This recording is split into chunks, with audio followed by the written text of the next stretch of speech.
بسم الله الرحمن الرحيم والصلاة والسلام على سيدنا المرسلين والحمد لله رب العالمين أما بعد. My dear respected brothers, elders and sisters in Islam, I greet you with the greetings that we one day hope to hear on the Day of Judgment.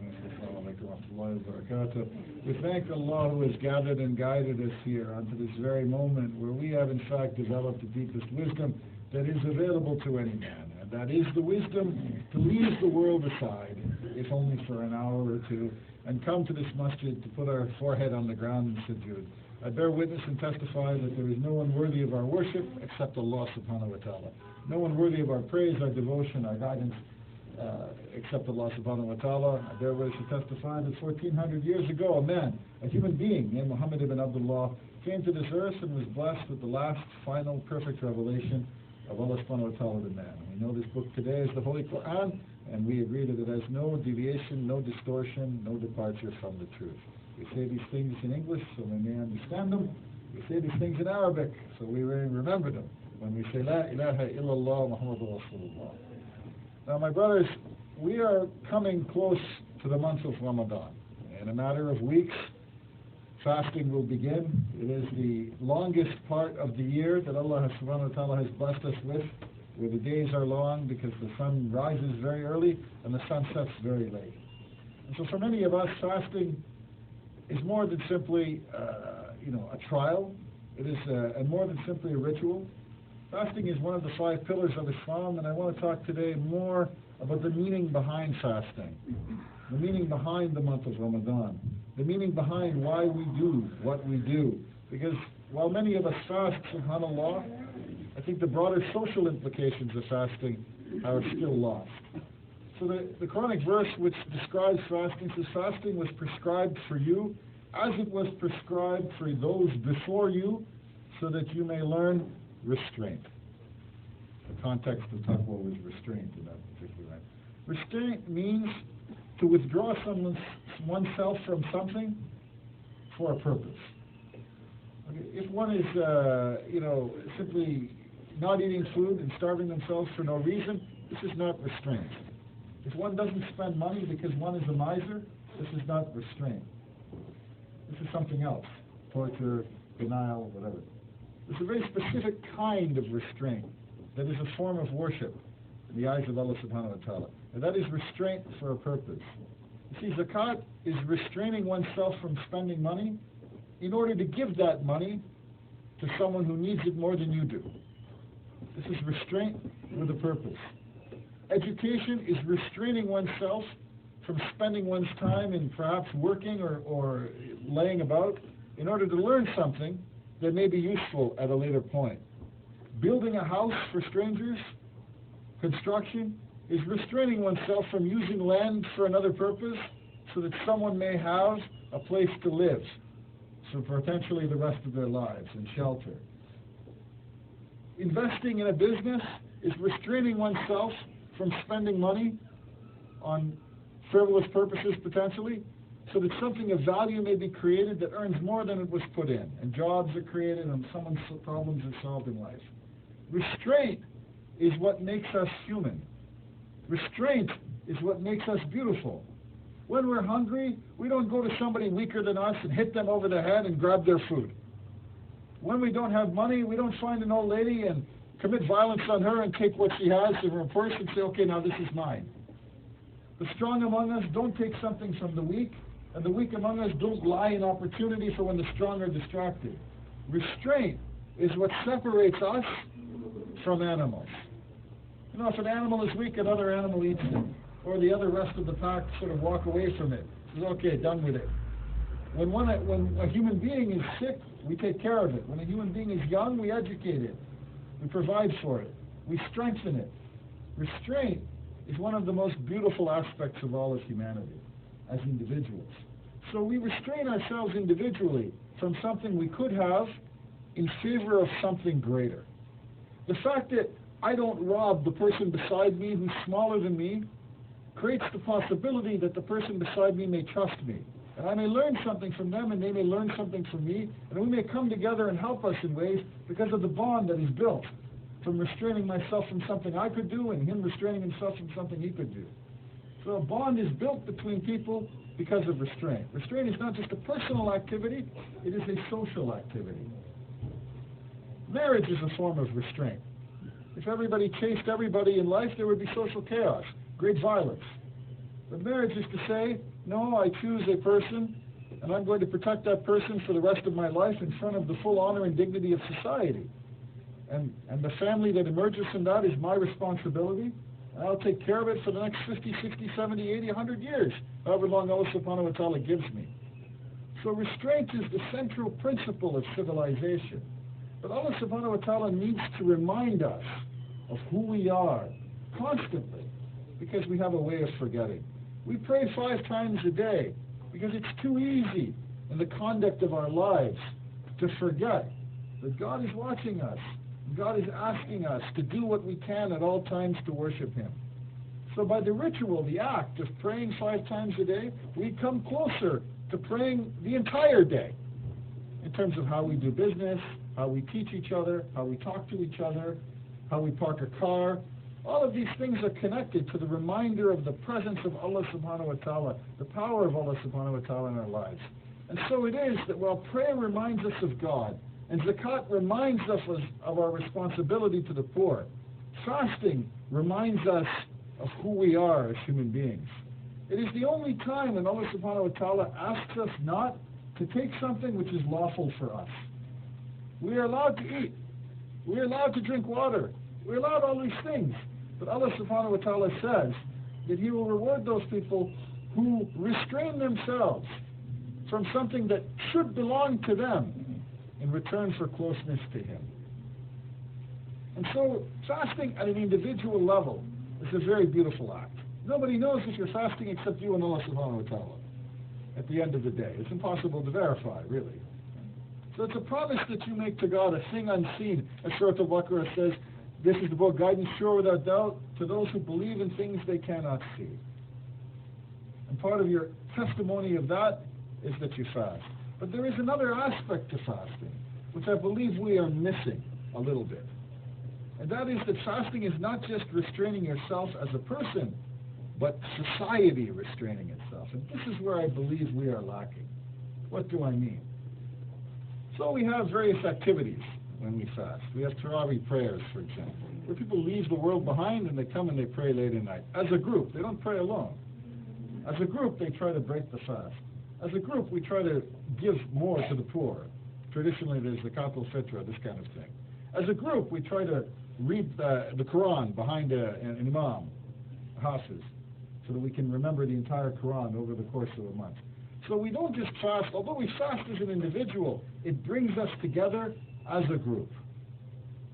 But what happens before and after fasting to this togetherness? How many people come to the mosque during Ramadan that you don't see for the rest of the year? Why is it that Fajr, which is compulsory on us, you don't see that many people in the mosque? Tarawih, which is optional, recommended but optional, you see lots of people in the mosque. This is a misunderstanding of the priorities of our deen. MashaAllah, it's wonderful that people come to the mosque to Tarawih. I'm so happy for this. Happy for us, happy that Allah subhanahu wa ta'ala will record it. But the regular prayers are also compulsory on you. And how many people miss them outside the month of Ramadan? How many people don't restrain their temper outside the month of Ramadan, although the temper is supposed to be restrained in the month of Ramadan? How many people say, well, you know what, I don't smoke during the month of Ramadan. MashaAllah, well, why are you smoking after the month of Ramadan, brother? If you can manage it, you know? I don't swear in the month of Ramadan. SubhanAllah, brother, why do you swear after the month of Ramadan? I give money to the poor during the month of Ramadan. SubhanAllah, brother, why don't you give money to the poor after the month of Ramadan? I don't lie, backbite, or steal during the month of SubhanAllah, brother, what happened to that before and afterwards? This deen does not belong for 21 days or 28 days. The deen belongs all year. So Ramadan is a wonderful way to teach us something for an extended period of time that applies for all time. No, we do not have to go without food and water for the entire year. Of course not. But it is meant to focus us on the fact that there are people who go without food and water for the entire year. To remember those people and to be grateful to Allah subhanahu wa ta'ala for the gifts that we have. When our strength is depleted, late in the day, we don't have energy, we remember there are so many of our brothers and sisters who are sick, who may have cancer, or diabetes, or stroke, or multiple sclerosis, or all these other kinds of conditions where the way we feel 10 minutes before iftar is the way they have to feel the entire year. And where is our awareness, our love, our generosity for them? Whether their brothers have lost their legs or through diseases, or their arms, or they've suffered tragedies of this kind, where's our respect for the orphans or those who cannot find food or shelter or those kinds of things? Ramadan gives us an awareness of our own humanity. But our awareness of humanity as an individual is one thing. What do we do as a group? How is it that we're able to come together and organize men to come from other parts of the world, stay here, pray with us, but then when the time comes to do business with people in other parts of the world, or to build houses in other parts of the world, or to educate ourselves from other parts of the world, we can't manage to figure it out. We can, but the will, the niyyah, the intention is not there. So some of the skills we learn in fasting, to talk to our brothers, whether they're from Egypt or Pakistan or Sudan or Saudi Arabia or wherever they are, we stay in touch with them during the month of Ramadan. We want them to read Quran for us, subhanAllah. What do we stay in touch with them after the month of Ramadan for? Do we know their needs or their problems? You know, our brothers are suffering in so many places around the world. Can we find 3 or 4 of them, bring them here, talk to them, understand what their problems are, send them back and help them somehow? We have people suffering in Iraq, in Syria, in Pakistan, in Kashmir. We can bring people for 3 days to every mosque in Toronto, in Hamilton, in Ottawa, in Kingston. We can't find a way to be visited every Jummah by a brother from someplace else. So what is going on with you, brother? What is your situation? Here's our situation. What do you know? What do we know? What can we do? So we have clearly the capability to scale the organization when we choose to use it in the month of Ramadan. Because Allah subhanahu wa ta'ala has challenged us and we rise to the challenge. But the minute the month is over, the restraint of other activities or other disputes or other ego or other race or other religion, like sects or other, all this stuff gets back in the way in a way that it doesn't in the month of Ramadan. So we ask ourselves, why? Are we Ramadan Muslims or are we Muslims all the time? I give you another example, one that causes me great pain. Many of us, are aware of the fact that the Muslim world is awash in oil. I don't pick only on oil, but oil is an easy one because we all know it. Actually, the Muslim world has natural gas, diamonds, mineral, many other things. But oil is the one we're all well aware of because it's quite popular, I guess. Wars have been fought over it, and we pump every gas all the time, so we know. You know that in one Muslim country, in this case Saudi Arabia, they charge a tax called the royalty on the oil that comes out of the ground. The United Nations did a calculation. What would it take to provide food and medicine to every single starving person everywhere in the world? It sounds like a funny question, but there are serious people who think about these things. When my father was alive, he worked with people at the FAO and other places like that. They're bright people. They're not, sort of 5-cent people. They're smart people like this who think about these issues. They came up with a number of around $13 billion. Okay, let's say they're off by a couple of percent here or there. But for $13 billion, you could give enough food in a year to everybody who needed it around the world, and medicine, basic medicine, for preventable diseases. No, we haven't cured cancer, but we know what to do with malaria. We know what to do with various forms of the flu and cold. So for preventable diseases and food, for everywhere in the world, including homeless people in North America, $13 billion a year. You know how many days of revenue that is? Oil revenue, royalty, only tax for Saudi Arabia? 13 days. We fast in the month of Ramadan, so I'm not counting Qatar, Dubai, Libya, and all the other places. We fast in the month of Ramadan for 29, 30 days. 30 days we go without food during the day, right? Could we not, as an ummah, go without money for 13 days and say to all the people who have no food and no medicine in the world, this year, you're covered? What would the image of Islam be if the Muslim... This is just from one aspect of the Muslim economy. This is not doctors giving up their salaries or engineers or anything. 13 days. I'm not talking about, some heavy tax. There's 365 days in a year.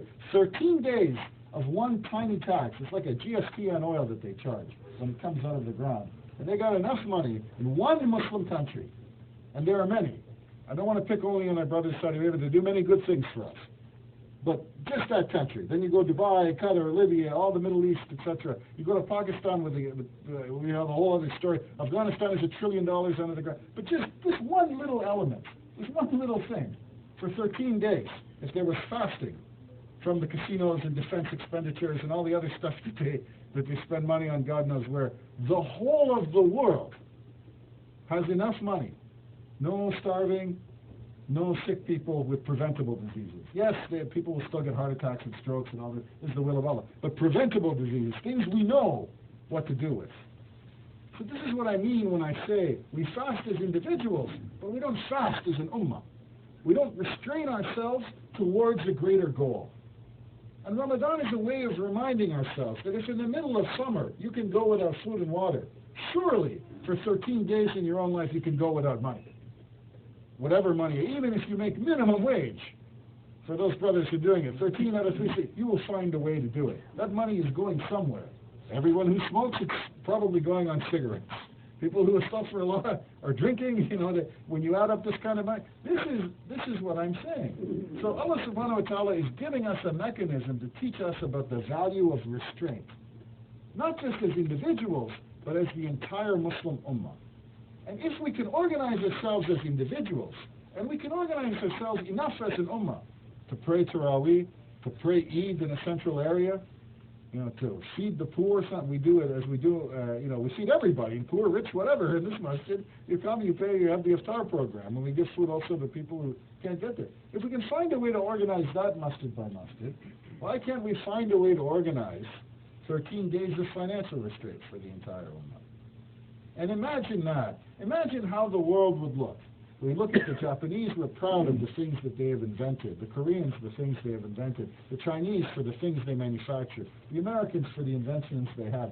SubhanAllah, may Allah subhanahu wa ta'ala cause all of these people to receive His light and become as the best possible people they can. May they receive His mercy, His guidance, His blessings, and become the best possible people they can. We pray for all our brothers in humanity. But what if the world said, you know what? While the Chinese may have invented paper and gunpowder, and the Americans may have invented the television set, or the nuclear bomb, or the internet, maybe the Muslims were the ones who invented the end to hunger. Now you put that out, and all the little children go in their classes in their schools, and say, Jonas Salk invented the cure to polio, they say. Or Vasco da Gama came here and discovered this place for the Europeans. Alexander Fleming came up with penicillin. Somebody in China whose name isn't known made paper and gunpowder. But there was one invention that was credited to 1 billion people who were led by one man 1,400 years ago. And that was nobody was hungry in the world. And the children look back and they think about it and they say, I think I go with the last group in terms of being in test. This is the lesson of fasting. Because it reminds us of hunger, it reminds us of thirst, it reminds us of deprivation, it also reminds us of restraint. And it reminds us that we have planned restraint.